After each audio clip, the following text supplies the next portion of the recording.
بسم اللہ الرحمن الرحیم اذ قلنا للملائکۃ، اور جب کہا ہم نے فرشتوں کو اسجدوا لآدم، سجدہ کرو آدم کا، فسجدوا الا ابلیس، پس سجدہ کیا انہوں نے مگر ابلیس، کان من الجن، تھا جنوں سے، ففسق عن امر ربہ، پس نکل گیا اپنے رب کے حکم سے، افتتخذونہ وذریتہ اولیاء، کیا بناتے ہو تم اس ابلیس کو اور اس کی ذریت کو اولیاء من دونی، دوست سوا میرے، بہم لکم عدو، حالانکہ وہ تمہارے دشمن ہیں، بئس للظالمین بدلا، بہت برا ہے وہ واسطے ظالموں کے عوض، ما اشہدتہم، نہیں حاضر کیا میں نے ان کو، خلق السماوات، آسمانوں کی پیدائش میں، والارض، اور زمین کی، ولا خلق انفسہم، اور نہ پیدائش ان کی اپنی، وما کنت متخذا، اور نہیں ہوں میں بنانے والا، المضلین عضدا، گمراہ کرنے والوں کو دست و بازو، بیوم یقول، اور جس دن کہے گا، یقولو فرمائے گا، نادو شرکائی، بلاؤ میرے شریکوں کو، الذین زعمتم، وہ جو گمان کیا تھا تم نے، فدعوہم، پس بلائیں گے ان کو، فلم یستجیبوا لہم، پس نہیں جواب دیں گے وہ شرکا ان کو، وجعلنا، اور کریں گے ہم، بینہم، ان کے درمیان، جائے ہلاکت، برع المجرمون، اور دیکھیں گے مجرم لوگ آگ کو، پس گمان کریں گے کہ بے شک وہ اس میں گرنے والے ہیں، اور نہیں پائیں گے عنہا، اس آگ سے، مصرفن، کوئی پھرنے کی جگہ۔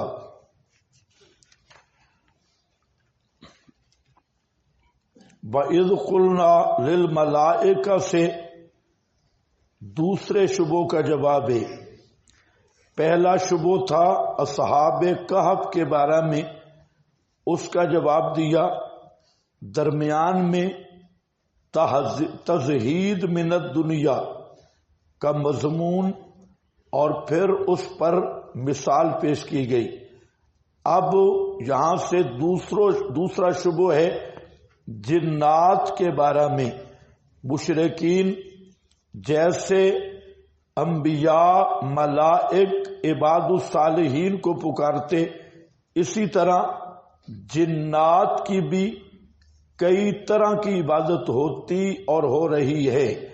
ایک عبادت کی صورت تھی جنات سے پناہ مانگنا، اور جب وہ کسی وادی میں جاتے تو کہتے اعوذ بے عزیز حاضل وادی، یا اعوذ بے سید حاضل وادی، میں اس وادی کے سردار جن سے اللہ کی پناہ میں آتا ہوں۔ اور دوسرا یہ آج بھی پناہ مانگتے ہیں جو عامل لوگ ہیں، یہ جنات کے نام کی نظر منت اور جنات کی خوشنودی کے لیے کئی قسم کے عملیات کرتے ہیں، اور خصوصاً جادو اور جادو کے متعلقہ جو چیزیں ہیں ان کا تعلق ہے جنات کی پکار اور جنات کی عبادت کے ساتھ۔ جادو کی 13 قسمیں، ان میں تقریباً ہر قسم میں غیر اللہ کی پکار اور جنات سے استمداد مانگی جاتی ہے، تو یہ بھی جنات کی عبادت کا ایک طریق ہے۔ اور اسی طرح قبروں کی پوجا کئی ایسے مزارات اور تعزیے تبوت جن پر اصل میں شیاطین کا ڈیرا ہوتا ہے، اور بیریاں اور درخت مختلف قسم کے، تو وہ جو شیاطین ہیں وہ ان قبروں پر اور بیریوں پر ڈیرا لگاتے ہیں، لوگ پھر ان کے نام کی نظر نیاز اور منت منوتی۔ تیسرا یہ کہ جنات خواب میں اور بیداری میں بزرگوں کی صورت اختیار کر کے مشرکین سے اپنی پوجا کرواتی ہیں اور اپنی پکار کی دعوت دیتی ہیں۔ تو یہ چاروں صورتیں اس وقت بھی جنات کی عبادت اور پکار کی موجود ہیں۔ تو اس شبوں میں بتانا یہ ہے کہ بھائی تم نے جنوں کو معبود بنا لیا، ابلیس اور اس کی اتباع اور ذریت کو، حالانکہ وہ ابلیس اور اس کے اتباع وہ تو تمہارے دشمن ہیں، دشمن کو تم نے معبود بنایا اللہ کے سوا، تو کوئی تو شرم کر لو۔ تو یہ اس طرح اس شبوں کا یہاں جواب دیا جا رہا ہے۔ تو اب اسی کا تذکرہ کیا، وَإِذْ قُلْنَا لِلْمَلَائِكَةِ، جب کہا ہم نے فرشتوں کو سجدہ کرو آدم کا، مفصل بات ہو گئی، فَسَجَدُوا، پس انہوں نے سجدہ کیا مگر ابلیس، کان من الجن، یہاں یہ لفظ زائد آ رہا ہے، کان من الجن، تھا جنوں سے، ففسق عن امر ربہ، پس نکل گیا، فاسق کا معنی خروج والا ہے، فاسقت الرتبہ، مطلب نکل گیا اپنے رب کے حکم سے۔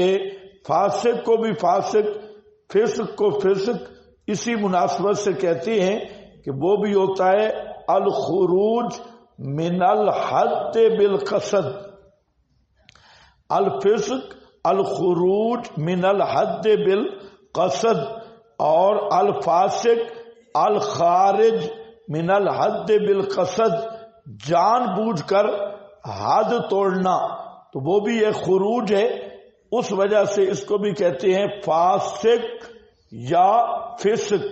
تو فسا کا نکل گیا ان امر ربی ہی، اپنے رب کے امر سے یہ خارج ہوا، نکلا، کیوں؟ کان من الجن، کان من الجن پر حاشیہ ذرا دیکھ لیں، کان من الجن،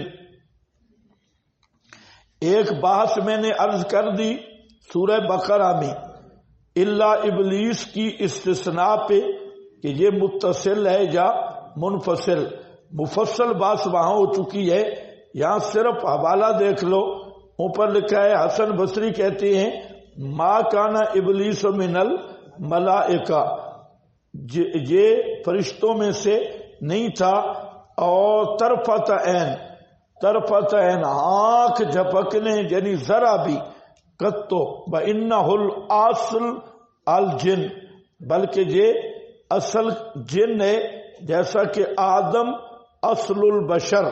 اس پہ میں نے بات کی کہ یہ بات ثابت نہیں، یہ کہ عام طور پہ جو مشہور ہے کہ ابلیس جنات کا باپ ہے، جیسے آدم بشر کا باپ ہے، یہ بات درست نہیں۔ کیوں؟ ظاہر قرآن اس کے خلاف ہے، وہاں قرآن نے کان من الجن، جہاں پر بھی کان من الجن، یہ جنات میں سے تھا، ابو الجن کہیں بھی ثابت نہیں ہے، یہ بات ہو چکی۔ یہاں حسن کا قول ہے لیکن اس پہ دلیل نہیں۔ اس کے بعد فرماتے ہیں کہ فی بیان انہ لیس من الملائکہ، یہ فرشتوں سے نہیں تھا، بہرحال یہ بات بھی ما قبل مفصل ہو چکی ہے، یہاں آپ حوالے دیکھ لیں۔ باقی ایک بات جو ہے فسقا، یہ فا سببیہ ہے، اور یہ سبب ہے کس وجہ؟ کان من الجن، جنوں سے تھا، اس وجہ سے اس نے رب کی نافرمانی کی۔ تو یہ آپ فائدہ نمبر 2 کا حاشیہ، والفاء علی قولہ کان منل، اس پہ اس کا عطف ہے، اور فائدہ کیا؟ افادت تسبب فسق ہی، تو اس فا نے فائدہ کس کا دیا؟ تسبب فسق ہی، اس کے فسق کے سبب ہونے کا، یہ کہ وہ جن تھا، کیونکہ شانہم اذ شانہم التمرد لقدورت مادتہم، اس کو ذرا اچھی طرح سمجھنا ہے، جنات کی شان میں تمرد ہے، سرکشی، کیوں؟ لقدورت مادتہم، اس لیے کہ ان کا مادہ خبیث ہے، گدلا ہے، اور خباثت ذاتہم، ان کی ذات خبیث ہے، والذی خبث یخرج، تو وہ بیکار زمین سے بیکار پیداواری نکلتی ہے۔ تو جن جو تھا، یہ جنوں کی زمین ہی ایسی ہے، تینتی ان کی ایسی ہے ناری، اور یہ مادہ ہی ایسا ہے جس مادے سے پھر جنوں میں بہت کم لوگ نیک ہیں، اکثر فاسق ہیں، متمرد ہیں۔ حضرت علامہ عثمانی رحمت اللہ علیہ نے یہاں یہی اشارہ کیا کہ جن تھا، فرشتوں میں رہتا تھا، اپنی قومی عادت دکھا گیا، قوم والی عادت۔ امام ابن جوزی رحمہ اللہ نے لکھا ہے کہ ایک آدمی مرنے لگا تو اس نے اپنی اولاد کو وصیت کی، اور وصیت میں یہ لفظ کہے کہ تم میرے وہ بیٹے ہو کہ میں نے تم پر زندگی میں بھی احسان کیا ہے، اور تمہارے پیدا ہونے سے پہلے بھی احسان کیا، اور تمہارے پیدا ہونے کے بعد بھی احسان کیا۔ تو انہوں نے پوچھا بھئی بعد والا احسان تو ہمیں معلوم ہے، لیکن پیدا ہونے سے پہلے کون سا احسان کیا؟ تو انہوں نے کہا وہ احسان یہ کیا کہ میں نے تمہارے لیے شریف ماں کا انتخاب کیا، خاندانی اور حسب و نسب والی ماں کا انتخاب کیا۔ اگر میں کسی کلری گھٹیا ماں اور گھٹیا خاندان سے شادی کرتا تو یہ تمہارے لیے مسئلہ عادات میں بھی ہوتا اور آر کا مسئلہ بھی تھا۔ کوئی سمجھ رہے ہو کہ نہیں؟ ہاں، کئی مولوی بالکل ایک لین چلتے ہیں، ان اکرمکم عند اللہ اتقاکم، اس کا یہ معنی نہیں ہے، اتقاکم کا وہ معنی نہیں، جو حسب اور نسب ہے اس کا اللہ نے فرق رکھا ہے ہر چیز میں۔ خود نبی پاک صلی اللہ علیہ وسلم نے اپنا جب حسب بیان کیا تو آپ نے اپنے حسب جو شاخیں تھی قریش کی، تو آپ کی اس پوری حدیث ترمذی میں موجود ہے اور کتب حدیث میں کہ اللہ تعالیٰ نے نبی کریم علیہ السلام کو اعلی خاندان میں پیدا کیا۔ ان اکرمکم عند اللہ اتقاکم جائیں گے انشاءاللہ، میں اس پہ بات کروں گا، لیکن اس کو حسب و نسب کے تفاوت پہ پیش کرنا یہ اس آیت کی تعریف ہے۔ حسب نسب ثابت ہے، عقلاً بھی شرعاً بھی۔ آپ دیکھیں گدھے ہیں تو گدھوں کی بھی تو نسلیں ہیں، کوئی اچھی نسل کا ہے کوئی بری نسل کا ہے، کتوں کی نسلیں ہیں، مرغوں کی نسلیں ہیں، تو یہ جتنی اجناس ہیں ان کی نسلیں ہیں، اور اسی طرح انسان کی بھی نسلیں ہیں اور نسلیں، اس لیے کف کا مسئلہ شریعت میں کیا رکھا ہے، اس میں حسب و نسب بھی ہے۔ وہاں تو کوئی نہیں پڑھتا ان عند اللہ ہے، ان اکرمکم عند اللہ اتقاکم، تو کف میں بھی حسب اور نسب ہے۔ تو انسانوں کی بھی کوئی اچھے کوئی کمی کمینے ہوتے ہیں اور کوئی اعلی خاندان کے، اور آج جتنا بھی مسئلے کی تلبیس ہے اس کی وجہ یہ ہے کہ کمی مولوی بن گئے، میراثی مسلی اور گھٹیا قومیں یہ دین کے وارث بن گئے۔ حالانکہ ہراکل کی انٹرویو کی حدیث میں وہ موجود ہے کہ جس آدمی نے نبوت کا دعویٰ کیا اس کا نسب کیسا ہے، تو انہوں نے کہا ہووا ذو نسب فینا، انہوں نے کہا کذالک الرسل تبعث، رسول اعلی خاندان سے آتی ہے۔ تو میں یہاں ایک جملہ کہتا ہوں کہ جیسے رسول اعلی خاندان سے آتے ہیں، رسولوں کے وارث بھی اعلی خاندان کی ہوتی ہے. سمجھ گئے کہ نہیں؟ یہ جو اب جی تھوڑی ہے کہ گڑبڑ تو نہیں ہے. ہاں، یہ جو گھٹیا لوگ بن جاتے ہیں مولوی اور گھٹیا کاموں والے، کوئی نائی مولوی، کوئی میراثی مولوی، کوئی اس طرح کے، تو ان کی عادتیں بھی گھٹیا ہی ہوتی ہیں. جیسے شیطان یہ جن تھا، فرشتوں میں جا کے بھی اس نے اپنی کوتاہی کرنے سے باز نہیں آیا. تو جو گھٹیا لوگ مولوی بنتے ہیں تو دین کو برباد کرتے ہیں، وہ دین کو کھانے کا ذریعہ بناتے ہیں اور اپنے نمود کا ذریعہ. اس لیے میرا اگر بس چلے تو دین پڑھنے کے لیے بھی صرف اعلی خاندان کے طالب علم ہوں. لیکن بس ہے نہیں. اگر چلے تو پہلے ہم شناختی کارڈ چیک کریں، لیکن بس ہے نہیں.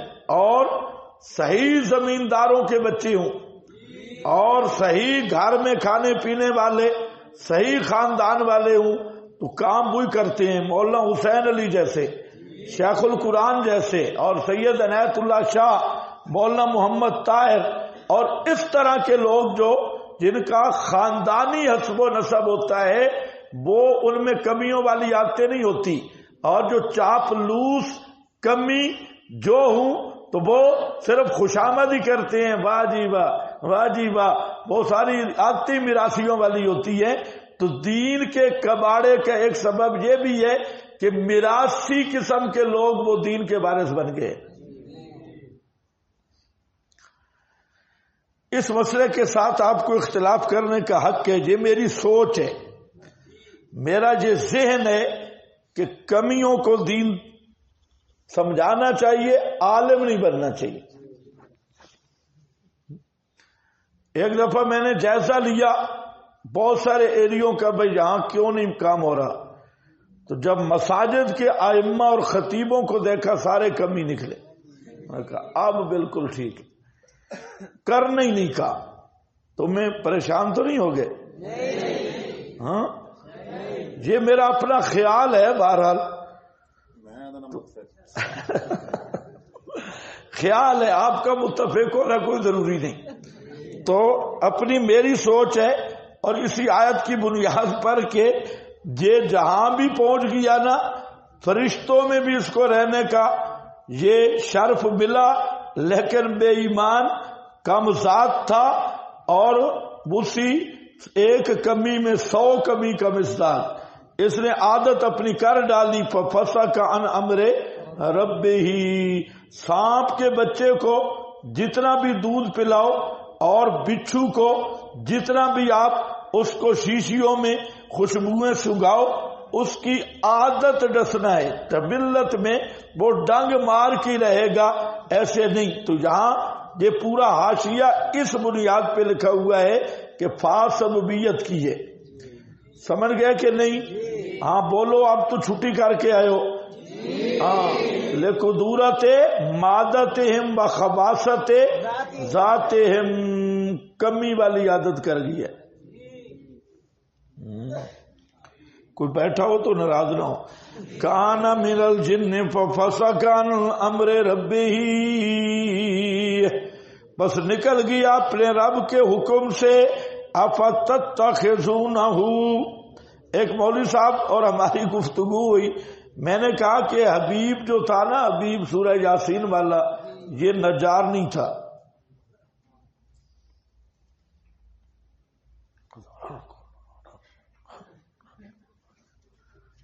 میں نے نہیں تھا، میں نہیں مانتا، نہیں تھا. اس نے کام نہیں کیا وہ.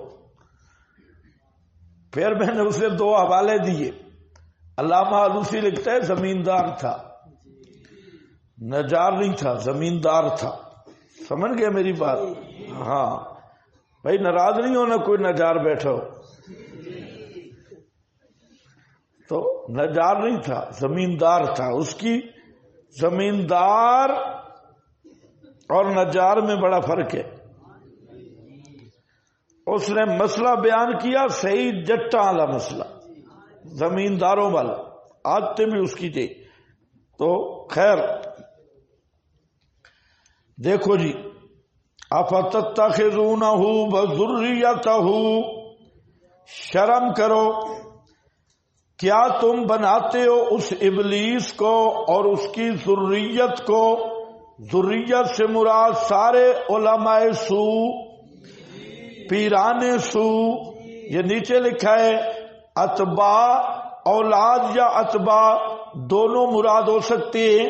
ذریتہ، ذریتہ پہ ایک لطیفہ لکھا ہوگا، ذریتہ والا لطیفہ پڑھو۔ ہاں توجہ سے بیٹھو، کیا ہے لطیفہ؟ فقال لہ علی بأبی انت وأمی، حضرت علی نے عرض کی اللہ کے محبوب کس پر ابھی آپ نے لعنت کی؟ فقال ابلیس الخبیث، فرمایا ابلیس خبیث، اللہ کا دشمن، دخل ذنبہ فی دبرہ،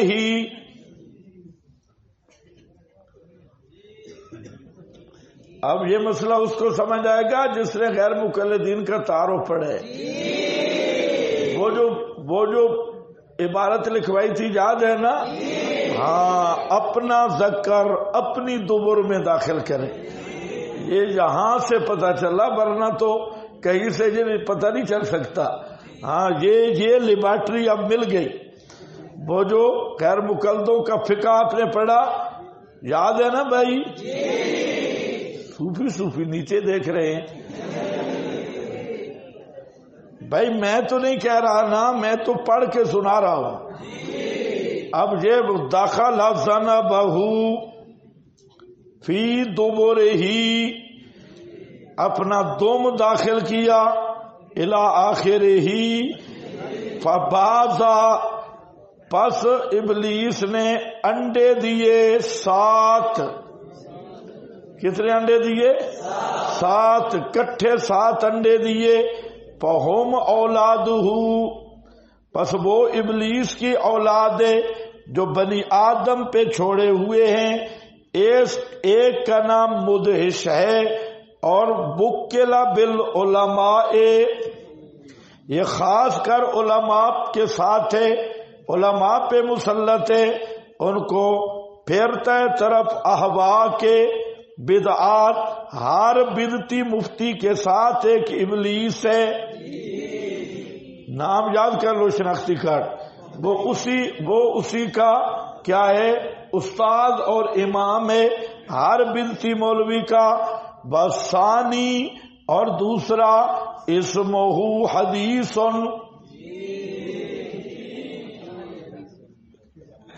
اسمہ حدیث، دوسرا بیٹا، دوسرا پیارا پتر، اس کا نام حدیث ہے۔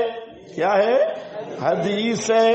بہوا صاحب الصلاۃ، اور وہ جو حدیث ہے وہ نماز والا شیطان ہے، صاحب الصلاۃ، ہاں نماز والا، بے نمازیوں کو کچھ نہیں کہتا، نماز والوں کے پاس آئے گا، رفع الیدین کیا یا نہیں، خلف الامام پڑھی یا نہیں، کتنا دبر کتنی چوڑی کر کے کھڑا ہوا، اور تو نے ہاتھ کہاں باندھے ہیں، یہ ہے صاحب الصلاۃ، سمجھ گئے؟ ہاں صاحب الصلاۃ، نماز والا، پس ان کو بھلاتا ہے ذکر اور ان کے ساتھ کھیلتا ہے ہاتھ سے۔ کسی صوفی کو پیچھے سے ہاتھ لگایا، وہ بیچارہ بھاگ رہا ہے جی، وضو ٹوٹ گیا ہے۔ کسی کو آگے سے ٹھنڈک پہنچی، اس نے سمجھا وضو کیا، بیچارہ نماز رستے پہ چھوڑ کے لیٹرین میں چیک کر رہا ہے کہ کوئی شاید نکلی ہے یا نہیں نکلی، تو تاکہ نکالے ایک اس کی نماز سے۔ ہاں بھئی، اس کے لیے نہ شطر ہے، نہ ربو، نہ عشر، نہ وزر، اکثر من اجرہا، یہ غنیت الطالبین جلد 1 صفحہ 201۔ اب فرقہ اہل حدیث کو اپنی نسبت پر غور کرنا چاہیے۔ اب سمجھ آئی اہل حدیث کہاں سے آئے؟ ابلیس نے 7 انڈے دیے، اور یاد رکھ لو دوسرے انڈے سے غیر مخلد پیدا ہوئے۔ اچھا یہ کتاب کا حوالہ میں نے اس لیے دیا کہ اس کو بہت پیش کر رہے ہیں نا رفع الیدین کے معاملے میں، اس کو کہو ایک، اور دوسرا اس کتاب میں لکھا ہے احناف کے متعلق کہ یہ مرجئہ فرقہ ہے۔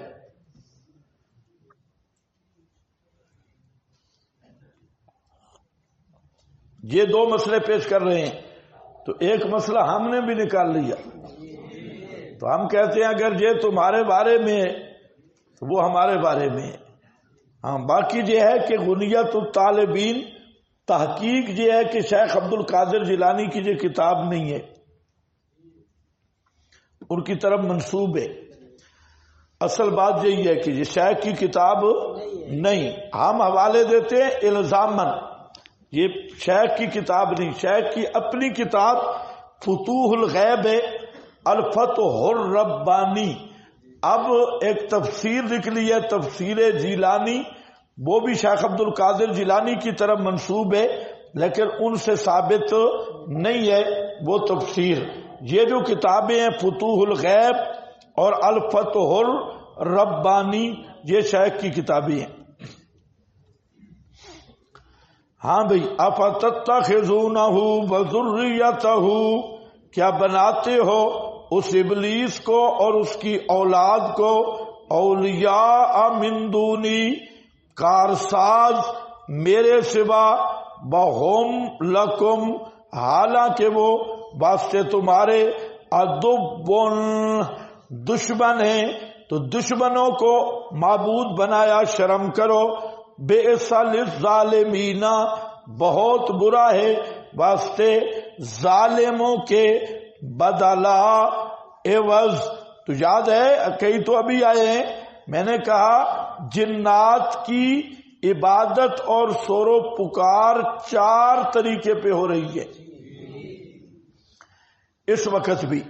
بدلا ما اشہدتہم، نہیں حاضر کیا میں نے ان کو، خلق السماوات، آسمانوں کی پیدائش کے دوران اور زمین کی پیدائش کے دوران، اور نہ ان کے اپنی پیدائش کے دوران۔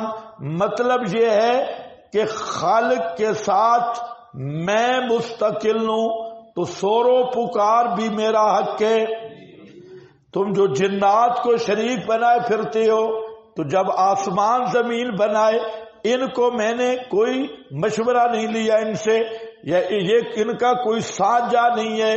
تو آیت کا حاصل یہ کہ جب او انل مستقل بخلق الاشیاء کلھا، بہترین خلاصہ ابن کثیر نے نکالا کہ میں مستقل ہوں ساری چیزوں کے پیدا کرنے کے ساتھ، ومدبرھا، اور ان چیزوں کا مدبر، ومقدرھا، اور ان کو مقدر کرنے والا، ان کا اندازہ مقرر کرنے والا۔ لیس معی فی ذلک شریک، اس کام میں میرا کوئی شریک نہیں، ولا وزیر، اور کوئی وزیر نہیں، ولا مشیر، اور کوئی مشیر نہیں، ولا نذیر، اور کوئی میرا نذیر نہیں۔ یہ ابن کثیر ہے۔ تو خالق میں اکیلا، تو پکار کے لائق بھی میں اکیلا۔ ایک نیچے والی عبارت بھی پڑھ لو، تمام عالم میں کجا، بلکہ اپنے معاملات میں بھی معاملت نہیں، اپنے خلقہ انفسہم، یعنی وہ نہ مستقل الہ نہ معین الہ، لکھا ہے الہ کے مددگار بھی نہیں، مستقل الہ بھی نہیں، تو کس منہ سے ان کی عبادت کرتے ہو؟ وما کنت متخذ المضلین عضدا، اور نہیں ہوں میں بنانے والا مضلین، گمراہ کرنے والوں کو، دستے بازو۔ کیا ہے دستے؟ ہاں خیال کرو، غیر مقلد کہے گا مانا و معلوم والکیف، یہ محاورہ ہے، یہ صفت نہیں۔ آزودہ دستے بازو کندھا، یہ کیا ہے؟ کیا ہوتا ہے؟ محاورہ ہے۔ وہ حضرت موسیٰ نے بھی دعا کی تھی کہ حضرت ہارون کو نبوت دے۔ کیوں؟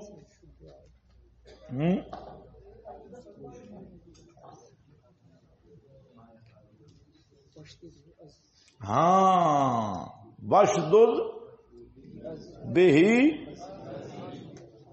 میرا کندھا مضبوط کر۔ یہ دست و بازو مددگار، تو یہ محاورہ یاد رکھو، یہ صفات نہیں۔